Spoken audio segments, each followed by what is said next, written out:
If I had to give today's discussion a title, I would probably call it acceptance or approval. And I want you to consider and think about, from whom do you want acceptance or approval?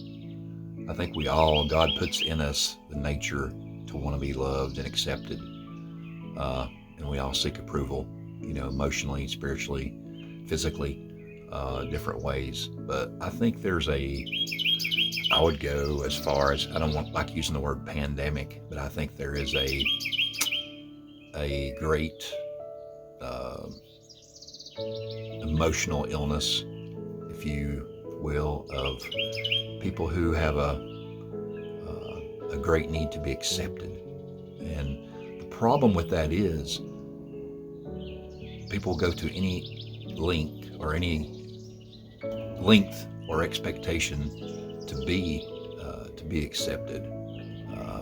It's like people sometimes it falls into the category of trends or fads, and what makes a trend or a fad a fad. You know what I mean? Uh, the root of that, I'm not going to say in every situation, but a lot of times, is just the fact that people want to be accepted. They want to be accepted and be included. And a lot of that stems from insecurities. Uh, so, with that being said, I want to go to a few verses I ran across that give me the idea for this talk today. And it comes from Galatians chapter 1. It's where Paul is talking. Paul was a Jew who persecuted the Christians initially, and then God changed his heart. He was blinded on the road to Emmaus. So anyway, Paul says this in Galatians 1. He says, "But when God, who set me apart from my mother's womb and called me by his grace, was pleased to reveal his Son to me so that I might preach him among the Gentiles." Catch this. "My immediate response was not to consult any human being."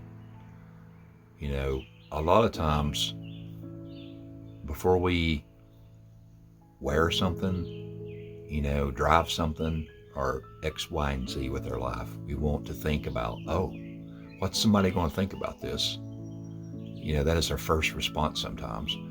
It don't matter. It should not matter what people think. God made you so special and different and for a purpose that it doesn't matter what people think. Yes, are there moral codes that say, well, you don't want to be seen out in public naked, you don't want to be seen out in public drunk, or, there's moral codes.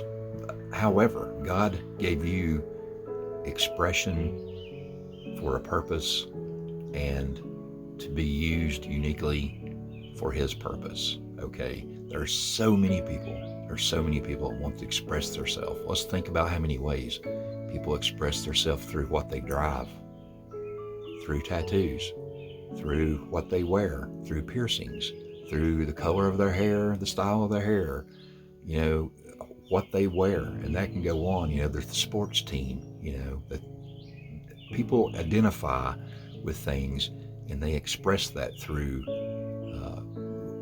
the way they look and what they drive and all that sort of stuff. But all that matters is impressing God. That's the only thing that matters. Anyway, I thought it was neat here, in this story, when God called Paul, he says, "I did not consult any human." It didn't matter. It didn't matter to him. And also in Galatians 1:10, he goes on to say, "Obviously, I'm not trying to win the approval of people, but of God. If pleasing people were my goal, I would not be Christ's servant." And I think that's awesome. If pleasing people were my goal, I would not be Christ's servant. I specifically wore this t-shirt. I found it and had to get it. It says, "Unapologetically Christian." I'm not ashamed. I don't care who I offend. I don't care. I don't care. All that I care about is what God cares about. And so I think it was neat to know that Paul not only had a "I don't care" attitude about God, about when he preached God, but he was beat for it. He was imprisoned. God took care of him, but he didn't care. So let me encourage you to go out, Quit looking like the world. Quit thinking everybody drives a Jeep. Quit thinking you have to drive a Jeep with your little funky ducks in the dashboard. Quit thinking that you have to, get your arm full of tattoos like everybody else. God made you for a reason, for a purpose. Don't be insecure. God says you're special. You're special. You have a purpose. You have a reason. Yes, do we all have different things we like and enjoy? We do. But do not let culture define you. Let God define you. Seek His Word, pray, and get His guidance. He will give it to you. And don't care what people think. When you stand before God, all that matters is what you did with your time in your life for God. He will not say, did you drive a Dodge? He will not say, what percent of your body's got tattoos? He will not say, how many sports games did you go to? None of that will matter. None of that will matter. All He's going to ask you, He's either going to say, depart from me, I never knew you, or He's going to say, welcome to the place I prepared for you, good and faithful servant.